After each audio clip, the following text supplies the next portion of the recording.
നീണ്ടൂർ ഉല സാംസ്കാരിക വേദിയുടെ ആഭിമുഖ്യത്തിൽ കുട്ടികൾക്കായി ചിത്രശില്പ അഭിനയ കളരി സംഘടിപ്പിച്ചു. ആർട്ടിസ്റ്റ് സുജാതൻ ഉദ്ഘാടനം ചെയ്തു. ഒരു ചിത്ര രചന ക്യാമ്പ് അല്ലെങ്കിൽ ഒരു നാടക പഠന ക്യാമ്പ് എന്നൊക്കെ പറയുമ്പോൾ ഒരുപക്ഷെ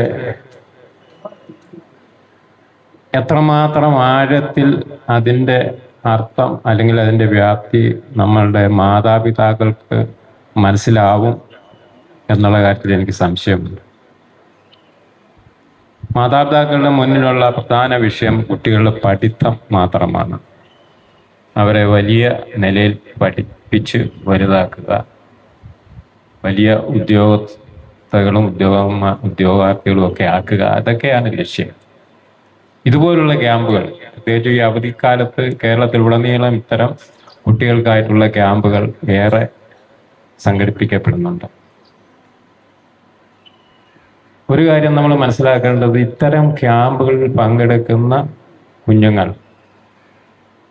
അവിടെ നിന്ന് അവർക്ക് ലഭിക്കുന്ന അറിവുകൾ ഒരുപക്ഷെ നമ്മുടെ പാഠപുസ്തകങ്ങളിൽ നിന്നോ അധ്യാപകരിൽ നിന്നോ സ്കൂളുകളിൽ നിന്നോ കോളേജുകളിൽ നിന്നോ ലഭിക്കുന്നതിലപ്പുറമുള്ള വളരെ വ്യത്യസ്തമായ ജീവിതാനുഭവങ്ങളിൽ ഊന്നി നിൽക്കുന്ന കുറേ അറിവുകൾ നമുക്ക് ലഭിക്കും എന്നുള്ളതാണ്. കളം എന്ന പേരിലുള്ള പരിശീലന കളരി കൈപ്പുഴ പൊൻകുഴി ഫാം ഹൗസിലാണ് നടക്കുന്നത്. PM യേശുദാസ് അധ്യക്ഷനായിരുന്നു. Panchayat president Sabitha Jomon, ward member Manumol Mathew, റൈറ്റ് PB, സണ്ണി കാവിൽ തുടങ്ങിയവർ പ്രസംഗിച്ചു. എഴുത്തുകാരൻ S. ഹരീഷ് മുഖ്യപ്രഭാഷണം നടത്തി. ഓണം തിരുത്തു രാജശേഖരൻ സ്മാരക അഭിനയ കളരി ഡോക്ടർ അജു K. നാരായണൻ നയിച്ചു.